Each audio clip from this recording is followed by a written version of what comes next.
आवाज आ रही है। जी, आवाज आ रही है। ठीक है।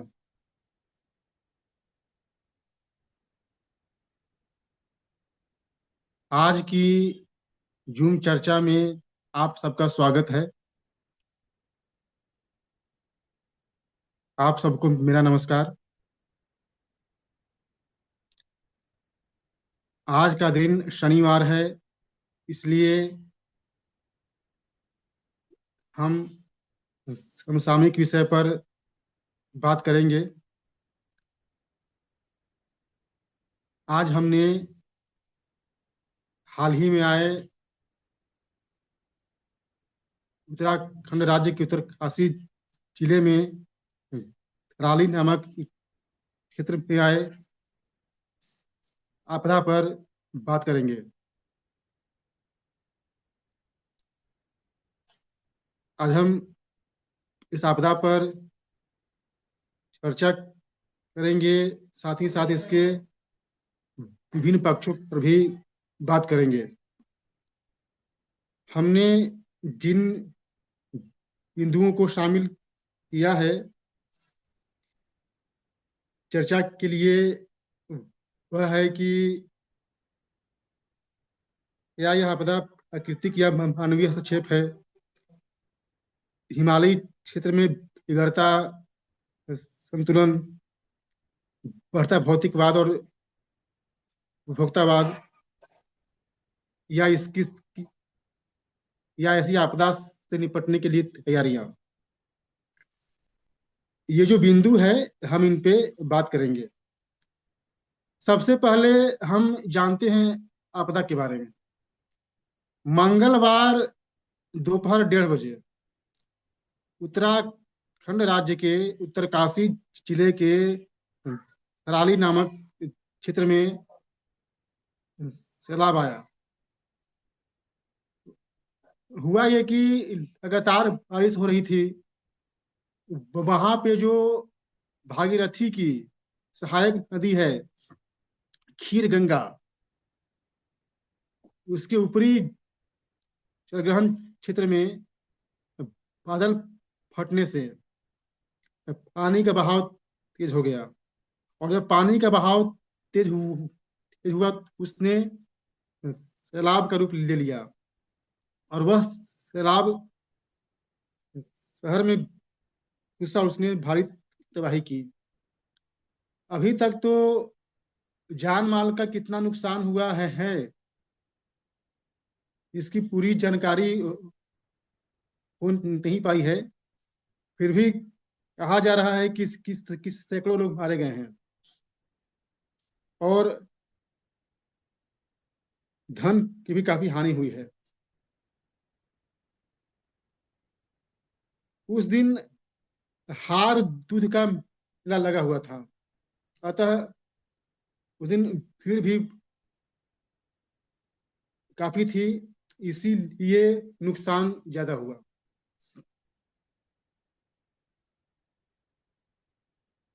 अब ये जो धराली क्षेत्र है, यह जो चार धाम है, गंगोत्री, उसी के आसपास पड़ता है। हरसिल का इलाका इसी के आसपास है। ये तो हुई आपदा पर चर्चा। अब हम जानते हैं कि उत्तराखंड में हाल के वर्षों में प्राकृतिक आपदा बहुत हो रही है। ऐसे तो पहाड़ी क्षेत्र में भूस्खलन, बादल फटना या बाढ़ आना आम बात है। लेकिन इधर के कुछ वर्षों में जो इसकी आवृत्ति है, वह बहुत बढ़ गई है। जो हाल की घटना है, वह ठीक वैसी ही घटना है जो 2013 में केदारनाथ में आई थी। अब बात यह है कि क्या इसके लिए केवल प्रकृति जिम्मेदार है, या हम भी इसके लिए कसूरवार हैं। अगर देखा जाए तो ऐसे तो ये प्राकृतिक आपदा लगती है और है भी, लेकिन कहीं ना कहीं हमारा मानवीय हस्तक्षेप रहा है। अब देखिए, ग्लोबल वार्मिंग की वजह से मौसम गर्म हो रहा है, ऊंचाई वाले भागों में भी मौसम गर्म हो रहा है, बरसात अधिक और अनियमित हो रही है।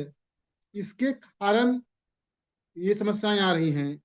इसके अलावे जो जो मानवीय हस्तक्षेप बहुत ज्यादा बढ़ गया है, जैसे कि रोड बन रहे हैं, बारहमासी रोड, या सुरंग बन रहे हैं, इससे वहाँ का जो पारिस्थितिकी है उस पे खराब प्रभाव पड़ रहा है। अगर हम भौगोलिक रूप से देखें, जो जो हिमालयी क्षेत्र है वह अमीन पर्वत श्रृंखला है, वह अभी वह अभी विकसित हो रहा है। जो उसका जो भूगर्भिक संरचना है वह कोमल है, नाजुक है। इसकी वजह से वहाँ पे भूस्खलन जैसी घटनाएं अधिक होती हैं, और यह क्षेत्र भी काफी सेंसिटिव है। अब ऐसे क्षेत्र में इतना ज्यादा मानवीय हस्तक्षेप यह सही नहीं है। इसके अलावे जो अ, जो पर्यावरण की समस्या है ये भी इसके जिम्मेदार है।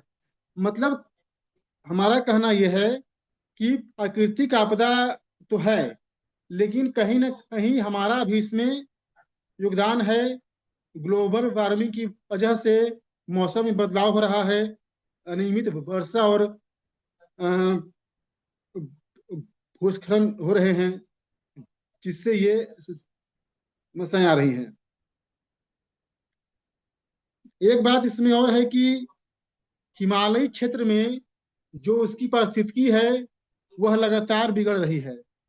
देखिए, आपने देखा होगा कि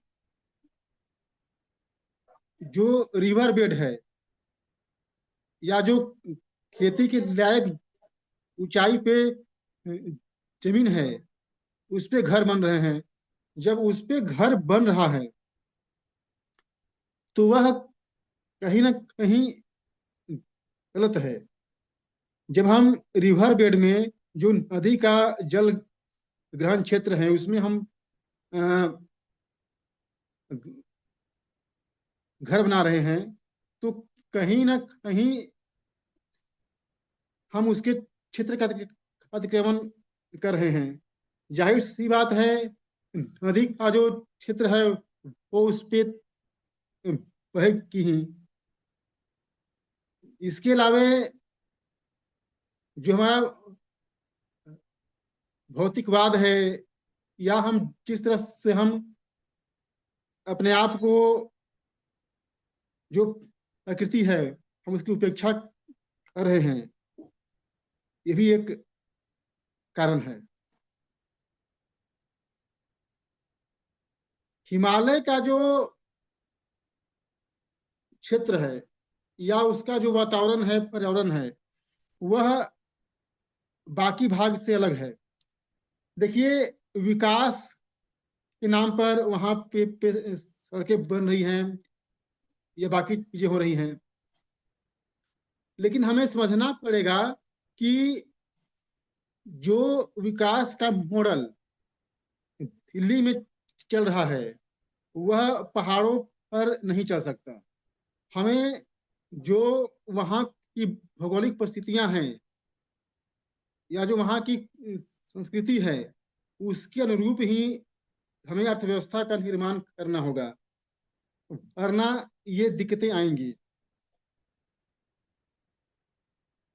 एक बात इसमें और है कि जो आज के समय में भौतिकतावाद और उपभोक्तावाद अधिक बढ़ रहा है, वह भी कहीं न कहीं इसके लिए जिम्मेदार है। एक समय था कि केदारनाथ, बद्रीनाथ या गंगोत्री, यमुनोत्री, यह सारे तपस्थली थे। यहाँ पे ऋषिगण आकर तप करते थे। धीरे धीरे इन तप स्थली को हमने धर्म स्थल में बदल दिया। वहां पे लोगों की आवाजाही बढ़ गई। एक समय था कि जब व्यक्ति अपने जीवन के सारे कार्य कर लेता था, तब वो अंतिम यात्रा करता था। आज समस्या ये हो गई है कि हर कोई वहां जाना चाहता है। धर्म स्थल आजकल जो टूरिस्ट प्लेस बन गए हैं।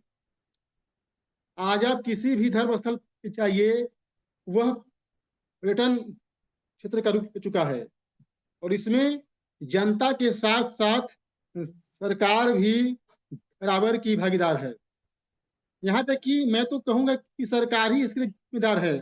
वह अपने रेवेन्यू बढ़ाने के लिए, वह अपने आप को दिखाने के लिए कि हम किसी धर्म के साथ हैं, वह ऐसा प्रयास करती है।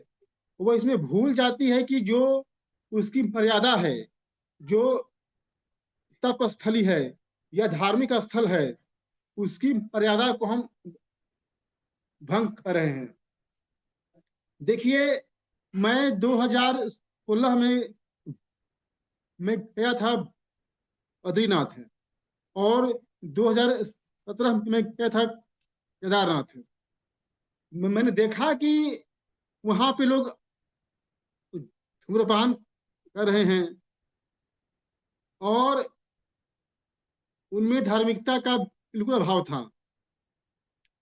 कहना नहीं चाहिए, मैं केदारनाथ जा रहा था तो रास्ते में देखा कि अविवाहित जोड़े भी जा रहे हैं। अब हमें कोई ये बताए कि भगवान शंकर तो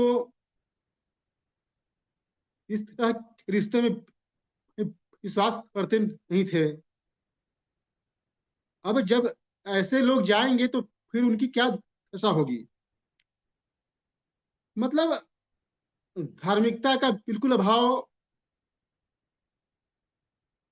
और फोटो खिंचवाना, रील्स बनाना, यही सब वहां पे चल रहा है। तो ये गलत है। इसके लिए हम भी जिम्मेदार हैं और सरकार भी जिम्मेदार है। एक बात और, मैंने एक चीज और देखा कि पहाड़ों पे या खासकर धार्मिक स्थल पर बेतरतीब भवन निर्माण हो रहे हैं। होटल्स खुल रहे हैं, रेस्टोरेंट खुल रहे हैं, शराब की दुकानें खुल रही हैं। जब हम ऐसे क्षेत्र में बेतरतीब भवन निर्माण करेंगे तो नुकसान होगा। तो कुल मिलाकर मेरा कहने का मतलब यह है कि जो उपभोक्तावादी संस्कृति है, यह भी इसके लिए जिम्मेदार है। अब बात करते हैं कि इन आपदाओं से हम कैसे निपटेंगे। देखिए, मेरा मानना है कि हमें विकास भी करना है, क्योंकि जो वहाँ की जनता है वह मैदान की ओर पलायन कर रही है।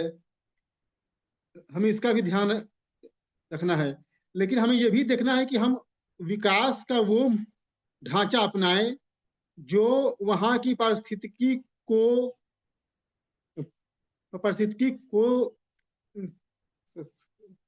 संभाल कर रखे। वहाँ ये जो विकास का मॉडल होगा वह अलग होगा। इसमें दूसरी बात हो सकती है कि जो हमारा मौसम पूर्वानुमान है उसको हम अधिक मजबूत करें, तकनीकी रूप से उसे सक्षम बनाएं, ताकि आने वाली आपदाओं का पूर्वानुमान हो सके कि कब बादल फटेगा, अधिक वर्षा होगी, ताकि हम नुकसान से बच सके। इसके अलावा एनडीआरएफ की टीमें और जो आपदा का जो बचाव दल है उसके लिए भी हम कुछ कर सकते हैं। कुल मिलाकर इन सभी उपायों से हम आपदा पे हम नियंत्रण कर सकते हैं। ये थी आज की चर्चा, जिसे मैंने आप सबके सामने रखा। उम्मीद करता हूं कि इस विषय को आपको समझा पाया हूं। आप सबका धन्यवाद।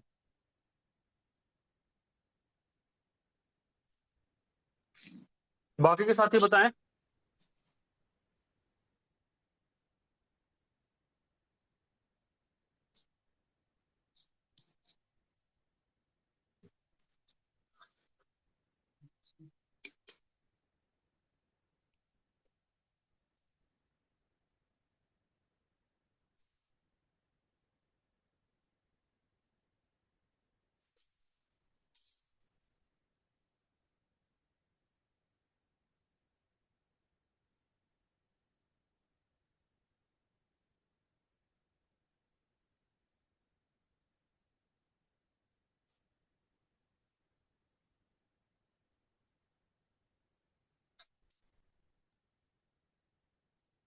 कोई भी साथी शुरू करें।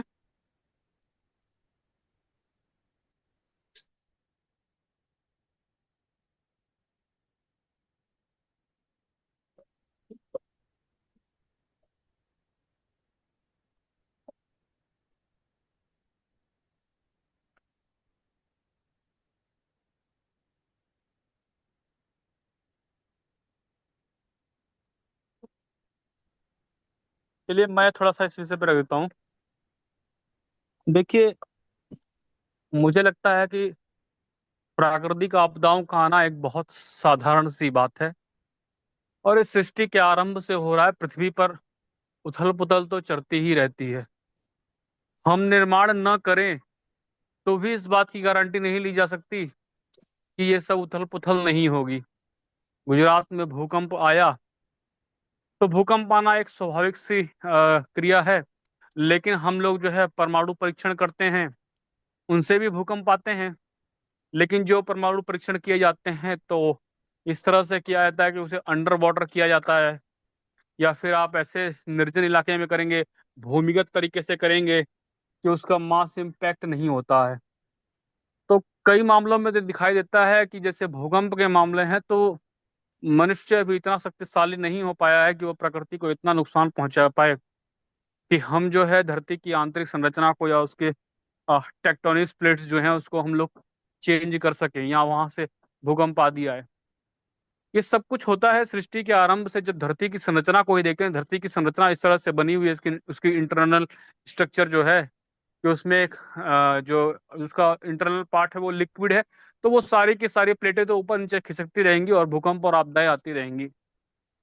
हिमालय क्षेत्र की बात की जाए तो हिमालय क्षेत्र सेंसिटिव जोन में आता है। उत्तराखंड भी सेंसिटिव जोन में आता है। अगर आप दिल्ली को देखेंगे, दिल्ली को भी जो है वो हाई सेंसिटिव जोन में रखा गया है। और पिछले कुछ समय से देखा जाए तो दिल्ली में काफी भूकंप जो है 4 की तीव्रता के, 3 की तीव्रता के, इस तरह के भूकंप तो आते रहते हैं। वहाँ लगभग 4, 4.2 इस तरह की तीव्रता के भूकंप पिछले कुछ सालों में जो है काफी रिपीटेड हुए हैं। लेकिन मास स्केल पर देखते हैं तो अभी इतना कुछ डिस्ट्रक्शन या ऐसी चीजें दिखाई देती नहीं है। लेकिन इस बात से भी हम लोग इनकार नहीं कर सकते कि जब वो प्राकृतिक रूप से बना हुआ है और वहां पर जो है भूकंप आने के चांसेस हैं, तो वो तो कभी ना कभी तो आएंगे ही, उसे हम लोग रोक नहीं सकते हैं। दूसरी जो घटना हुई है अभी, जो केदारनाथ में हुई थी, या जो अभी जो घटना हुई है, ये मानवीय हस्तक्षेप तो नहीं कह सकते हैं इसमें। जो दिखाई देता है वो क्लाउड बर्स्ट की एक घटना थी। बादलों का फटना जो है वो एक बड़ी सामान्य सी प्रक्रिया है। हाँ, एक चीज दिखाई देती है कि बादल फटेंगे ही, और वहां से जो है जो जो जो घाटी में रहने वाले लोग हैं, या जिन लोगों ने पानी के रास्ते में ही घर बनाए हुए हैं, तो उनके उसकी क्षति होगी। फिर मैंने इस बात पर भी विचार किया कि आखिर लोगों को पता है कि यहाँ पर पानी आ सकता है, यहाँ पर आपदा आ सकती है, उसके बाद भी वहां पर लोग जो है अपने घर क्यों बना लेते हैं। तो ये बात सिर्फ पहाड़ों तक की ही सीमित नहीं है। आप बिहार चले जाएंगे तो बिहार में हर साल कोसी नदी का जो प्रकोप आता है, तो उस समय 10 लाख लोग जो है वहां से पलायन कर जाते हैं। क्या उन लोगों को नहीं पता है कि वो जिस रास्ते पर जो जहां उन्होंने अपने मकान बनाए हैं, कच्चे मकान हैं, वहां पर पानी आएगा, बरसात के मौसम में पानी आ ही जाता है वहां पर, और उनको फिर देश के अन्य क्षेत्रों में पलायन करना पड़ता है।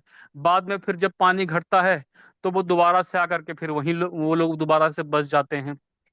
तो क्या उन्हें मालूम नहीं है? देखिए, वो प्लेन का इलाका है, वही गंगा है जो जिसकी चौड़ाई हमें 1 किलोमीटर दिखाई देती है। वही गंगा जब बरसात होती है तो वो 10 किलोमीटर 15 किलोमीटर इतनी चौड़ाई हो जाती है कि आपको दिखाई ही नहीं देगा, इस पार से उस पार तक वो पानी ही पानी दिखता है हर जगह पर। तो सब जानते हुए भी प्रकृति को हम लोग कंट्रोल नहीं कर सकते हैं वहां पर। इसी तरह से जब मैं ये देखता हूँ कि जब लोगों को पता है कि क्लाउड बर्स्ट हो सकता है, कभी भी इस प्रकार की आपदा हो सकती है, तो आखिर क्या जरूरत पड़ती है लोगों को वैली के आसपास घर बनाने की? तब मैं ये देखता हूँ कि जब मनुष्य सभ्यता शुरू हुई तो हमारी एक आवश्यकता रही, वो है पानी। चाहे आप अभी की सभ्यता देख लीजिए या पिछली पिछली जितनी ग्रामीण सभ्यताएं हैं, सारे गांवों की संरचना देख लीजिए, सभी ने जो निर्माण किया है वो वाटर के पास ही किया है। क्योंकि आज जैसे हमारे पास घर घर में जो है नलके लगे हुए हैं, उस तरह का सिस्टम नहीं था। लोगों के पास हजारों सालों से हैंडपंप भी नहीं था। तो सभ्यताएं कहाँ विकसित हुई हैं? सभ्यताएं जितनी भी विकसित हुई हैं वो सब नदियों के किनारे पानी के आसपास ही विकसित हुई है, क्योंकि जल एक आवश्यकता है। आप ऐसी स्थान पर गांव नहीं बसा सकते, या ऐसे स्थान पर नहीं रह सकते जो जल से बहुत ज्यादा दूर हो। आज भले ही वो सुख सुविधाएं हमें दिखती हैं, शहरीकरण हो चुका है तो शहरों में घर घर तक पानी पहुंचता है, लेकिन जब सभ्यताओं का निर्माण हुआ तो सभ्यताओं की यह मजबूरी थी कि वो ऐसे स्थल पर ही गांवों का निर्माण करे, ऐसे स्तर पर ही छोटी छोटी इकाइयां जो है संगठित होकर रहे, जहां जल की आवश्यकता की पूर्ति हो सके। क्योंकि कई लोग जो है वो पैदल जा करके और अपने बर्तनों में पानी भर के लाते थे, या जो भी पात्र थे उनके पास, उससे उनकी आवश्यकताएं की पूर्ति होती थी। तो ये बहुत दूर से तो संभव नहीं है। या फिर जो लोग थोड़ा दूर थे, उन लोगों ने भी कुछ ऐसे जलाशयों का निर्माण किया जिनसे उनकी आवश्यकताओं की पूर्ति हो सके। बाद में जब हमने देखा हमारी जो ग्रामीण व्यवस्था आई, तो वहाँ ग्रामीण व्यवस्था में गांवों में ऐसी व्यवस्था हो गई, कुएं हो गए। तो कुएं के होने से क्या हुआ कि लोगों के पास पानी पीने की जो समस्या थी या पानी की अन्य समस्याएं हुई, वो सुलझ गई। उसके बाद वहां गांव में देखा हमने हैंडपंप आए तो उससे और समाधान हो गया। लेकिन धीरे धीरे धीरे अगर वाटर लेवल को देखेंगे, तो वाटर लेवल जिस तरह से कम हुआ है वो कहीं ना कहीं मानवीय हस्तक्षेप का परिणाम दिखाई देता है। अर्थात हैंडपंप से भी आप जितने लेवल पर पानी निकाल लेते थे, उतने लेवल पर अब पानी नहीं निकलता है। या फिर बेंगलोर जैसे शहरों में हम देखें, जहाँ कंक्रीट का पूरा जाल बिछा हुआ है, दिल्ली जैसे शहरों में जहाँ कंक्रीट का ही जाल बिछा हुआ है, वहां पानी कितना नीचे होगा और पानी किस प्रकार से प्राप्त होगा, और कुछ कहा नहीं जा सकता। मैं तो ये भी समझता हूँ कि भविष्य में अगर कोई ऐसी स्थिति उत्पन्न हो जाती है कि हम वॉर की सिचुएशन में चले जाएं, या फिर ऐसी कोई हमारे पास स्थिति आ जाती है कि हमारा जो रिसोर्स ऑफ वाटर है जो शहरों में जा रहा है, अगर उस रिसोर्स पर ही अचानक से अटैक हो जाए, तो फिर जो है कहाँ से जो है वो शहरों के लोग अपनी जो है जल की आवश्यकता पूरी कर पाएंगे?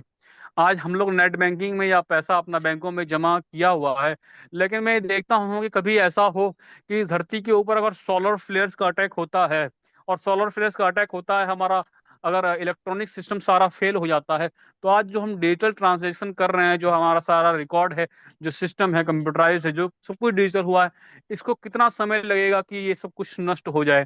क्योंकि अगर सोलर फ्लेयर्स की बात की जाए, तो सोलर फ्लेयर्स जो है वो हर 11 साल के आसपास जो है धरती पर अटैक करती ही हैं। और वो इतनी पावरफुल इंपैक्ट होती है, कभी कभी वो हमारे इलेक्ट्रिकल सिस्टम को भी जो है डिस्ट्रॉय कर सकती हैं, वो ग्रिड सारा फेल हो सकता है, इसकी संभावना भी बनी रहती है। लेकिन इन सभी संभावनाओं के बाद भी मनुष्य क्या विकास करना छोड़ दे? क्या सोलर फ्लेयर्स के डर से हम लोग जो है ग्रिड्स का निर्माण करना छोड़ दें? क्या हम इलेक्ट्रिसिटी हमारी इंटरप्ट हो जाएगी, इस वजह से बैंकिंग का और जो ऑनलाइन ट्रांजेक्शन है वो सब छोड़ दें? तो मनुष्य का स्वभाव है कि वह विकास के लिए काम करता रहता है। निरंतर बढ़ना हमारी आवश्यकता है। प्राकृतिक आपदाएं आएंगी या फिर इस प्रकार की समस्याएं होंगी, उसके आधार पर हम लोग जो है अपने विकास कार्य तो नहीं रोक सकते हैं। आज क्या भरोसा है कि हमारी धरती पर कोई उल्का पिंड आकर टकरा जाए और सारा का सारा जीवन नष्ट हो जाए? तो इसका अर्थ ये तो नहीं है कि हम लोग निर्माण छोड़ देंगे। मनुष्य का यह स्वभाव है, प्रवृत्ति है कि जब तक वो जीवित है, उसके अंदर जो है कुछ करने की इच्छा है, कुछ नया करना चाहता है, प्रगति चाहता है। तो उस प्रगति के लिए हम लोगों को कुछ जो है बलिदान तो करना ही पड़ेगा। जब हम हिमालय की बात करते हैं कि हिमालय बेल्ट जो है वो सेंसिटिव जोन में आता है, तो मैं इसके साथ साथ कुछ ये भी देखता हूँ कि प्राचीन सभ्यता और वर्तमान जो स्थिति देखा जाए, दोनों में बहुत अंतर आया है। अंतर हमारे यहाँ ये भी है कि जब हम कहते हैं कि वो तप स्थली थी, वहां लोगों की जनसंख्या कम थी, तो ये भी देखने की बात है कि आज पूरे भारतवर्ष की जनसंख्या बढ़ी है। हम लोग अगर स्वतंत्रता के बाद ही हमारी जो जनसंख्या है वो मल्टीप्लाई हुई है, 5 टाइम ज्यादा हुई है। तो हम लोग जो है कहाँ 30-40 करोड़ से अगर 140 करोड़ पहुंचे हैं, तो ये जनसंख्या सिर्फ पहाड़ों पर नहीं बढ़ी है, या पूरे भारतवर्ष में बढ़ी है। अर्थात एक तरफ तो हम पहाड़ों पर देखते हैं कि वहां से मास स्केल पे पलायन हुआ है, लोगों के पास नौकरी नहीं है, रोजगार नहीं है, संसाधन नहीं है, तो गांव के गांव खाली होते चले गए। और दूसरी तरफ हम देख रहे हैं कि लोग जो पर्यटन के लिए जा रहे हैं, जो जिनके पास पैसा है, वो लोग जो है अपना घूमने फिरने के लिए आते हैं। तो जो लोग आ रहे हैं, वो हर सैटरडे संडे हम लोग देखते हैं यहाँ से नीलकंठ लोग जाते हैं, केदारनाथ बद्रीनाथ की तरफ लोग जाते हैं। तो ये लोग जो दिखाई देते हैं, ये भी साल भर के यात्री तो कम से कम नहीं हैं। ये सीजनल होते हैं, जो उस क्षेत्र को प्रभावित करते हैं। और इनसे एक बड़ी इकोनॉमी भी चलती है कहीं ना कहीं। जो वहां पर काम करने वाले पहाड़ों में जो लोग हैं, उनके उनके पास साल भर रोजगार का साधन नहीं रहता। वो लोग महीने या 1-2 महीने में जो कमाई कर लेते हैं, वही उनकी साल भर की कमाई होती है। बाकी 6 महीने तो केदारनाथ बंद ही रहता है। नीलकंठ आप देखेंगे तो 2-3 महीने चलेगा, बाकी साल भर बंद रहता है। तो उनकी रोजी रोटी क्या है? उनकी रोजी रोटी वही है कि वो सामान डबल रेट पे भी बेच लेते हैं, लेकिन वो उनके साल भर की आवश्यकता हो जाती है। तो इस आर्थिक युग में इस भौतिकवादी युग में हम कैसे कह सकते हैं कि हमारी आवश्यकताएं पूर्ति होती रहें, हम लोग निरंतर प्रगति की तरफ बढ़ते रहें, और पहाड़ पे जो रहने वाले लोग हैं वो उसी हिसाब से रहें जैसे आज से 50 साल पहले, 100 साल पहले रह रहे थे? जब सभ्यताओं का विकास हुआ, संस्कृतियों का विकास हुआ, उनकी आवश्यकताएं बढ़ी हैं, तो वो आवश्यकताएं हर क्षेत्र में, हर स्थान पर बढ़ी हैं, पहाड़ों पर भी बढ़ी हैं। तो ये मजबूरी हो जाती है हमारी कि हम लोग डेवलपमेंट को करें। क्लाउड बस्ट तो होना ही है, उसको रोका नहीं जा सकता। अगर हम हिमालयन बेल्ट में हैं, तो जाहिर सी बात है कि भूकंप आएंगे ही, उसको भी हम लोग नहीं रोक सकते। लेकिन अब एक प्रश्न ये खड़ा हो जाता है कि जैसे हम लोगों ने कंस्ट्रक्शन किया, हम लोगों ने जो है डैम बनाया यहाँ पर, हम लोगों ने जो है वो रेलवे के लिए यहाँ पर टनल्स बनाई। तो टनल टनल किस तरह से बनती है? तो टनल बनती है इसी तरह से कि वो पहाड़ों को खोद कर बनाई जाए। क्या क्या? बहुत हाँ, तो टनल किस तरह से बनती है? टनल जो है पहाड़ों को खोद कर ही बनती है। इसी तरह से हम देखेंगे। अब लोगों की डिमांड क्या रहती है, हमें ये भी विचार करना पड़ेगा। एक तरफ तो हम कह देते हैं कि नहीं, कंस्ट्रक्शन से नुकसान हो रहा है, लेकिन वहीं के लोकल लोग ये एक बात कहते हैं कि नहीं, हमारे यहाँ सुख सुविधाएं नहीं पहुंची हैं। इसी आधार पर पहाड़ का जो है उत्तराखंड का निर्माण हुआ। उत्तराखंड के निर्माण का जो मूल कारण था यही था। यहाँ के लोगों का कहना था कि प्लेन में तो सारा विकास चला गया, पहाड़ों पर कोई सुख सुविधा नहीं पहुंची, कोई डेवलपमेंट नहीं हुआ, इसीलिए हम पहाड़ी क्षेत्र के लोग अलग से मांग करते हैं। उन्होंने एक अलग से मांग करी, और उसके बाद उन लोगों ने काम करना शुरू किया, कुछ डेवलपमेंट शुरू किया, तो उसके परिणाम हम लोग घातक देख रहे हैं। उसका परिणाम ये हो रहा है, कहीं लैंड स्लाइडिंग हो जा रही है, कहीं ये देख रहे हैं कि जो है प्राकृतिक स्तर पर आपदाएं आ रही हैं। लेकिन इन सब की मांग करने वाला कौन है? अभी पिछले साल जो चमोली में जो घटना हुई, उसमें क्या हुआ कि लोगों को घरों में दरार पड़नी शुरू हो गई और पूरा एक गांव खाली हो गया। लोगों ने दोष लगा दिया कि यहाँ पर एक नजदीक जो है एक बांध बनाया गया, उस बांध के कारण जो है यहाँ पर सारी घटना हो गई। प्रश्न ये खड़ा होता है कि उस बांध की मांग करने वाले लोग कौन थे? वो भी तो वही थे। आज ऋषिकेश से कर्णप्रयाग के लिए एक रेलवे लाइन जो है बिछाई गई है, और दुनिया की सबसे बड़ी जो है टनल खोद करके ऋषिकेश से कर्णप्रयाग के लिए जो है वो रास्ता बनाया गया है। तो जाहिर सी बात है, पहाड़ को खोद करके ही रास्ता निकाला गया है। पहाड़ खोखले होंगे, वो नीचे गिरेंगे। लेकिन ये भी बात है कि जो 12 घंटे का रास्ता था, वो 12 घंटे का रास्ता आज 2 घंटे का रास्ता हो गया है। तो ये मांग कहाँ से उठती है? या तो हम डेवलपमेंट को ही ले लें और डिस्ट्रक्शन जो है उसके साथ साथ चला आएगा। मैं तो कहीं ना कहीं ये समझता हूँ कि हम विकास का बीज बोने के नाम पर एक विनाश का भी बीज बो रहे हैं। लेकिन इस समय को रोका नहीं जा सकता। हमें जो है दुनिया के साथ कंपटीशन भी करना है। अगर पहाड़ खाली हो जाते हैं, नेपाल का ये है जो उत्तराखंड का क्षेत्र है, ये उत्तराखंड का क्षेत्र नेपाल से कहीं ना कहीं सीमा जो है इसकी लगती है। उसके बाद कुछ हमारा बॉर्डर जो है वो चीन से भी लगता है। तो चीन आज अपनी सीमाओं का जो सीमाओं पे जो निर्माण कर रहा है, उसकी आर्मी वहां डिप्लॉय हो रही है। वो वहां पर जा करके अपनी सड़कें बना रहा है। तो ऐसे में खतरा हम लोगों के लिए भी है, हमारी भी मजबूरी है कि हमको भी वहां ट्रांसपोर्टेशन के लिए, अपने मिलिट्री को पहुंचाने के लिए अपने जो है रेलवे का निर्माण करना ही पड़ेगा, सड़कें बनानी ही पड़ेगी। और जब ये सब निर्माण होगा तो कहीं ना कहीं जो है वो आपदाओं के आने की संभावना बढ़ती है। लेकिन फिर प्रश्न वही खड़ा हो जाता है, अगर हम कुछ निर्माण ना करें तो क्या इस बात की गारंटी ली जा सकती है कि कोई आपदा आएगी नहीं? अर्थात वो प्राकृतिक रूप से चलने वाली प्रक्रिया है।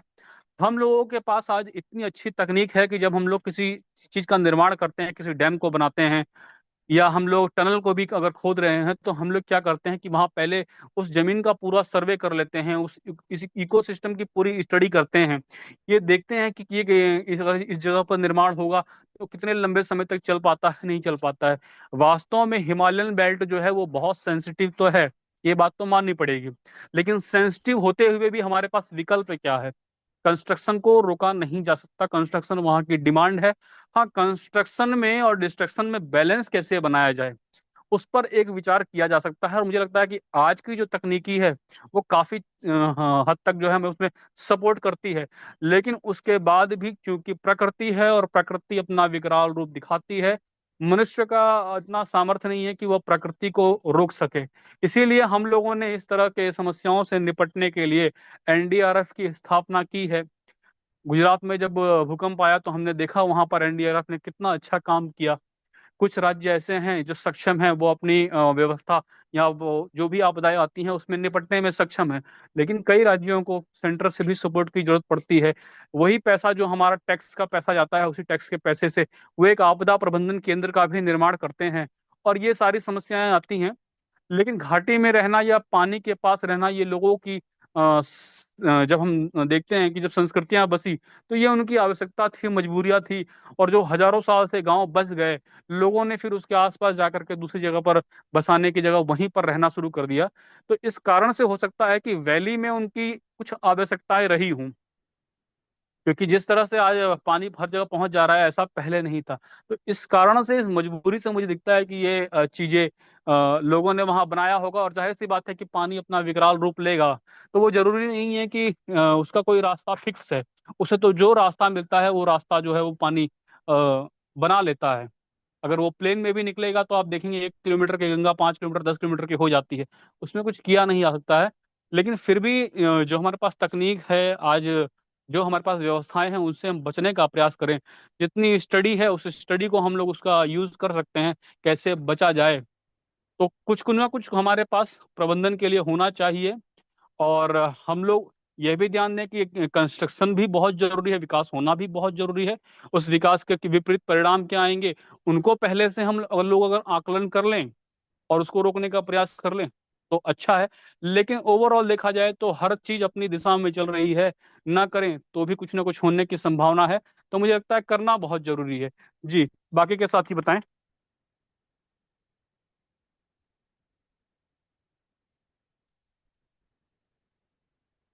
जी बताइए आचार्य जी।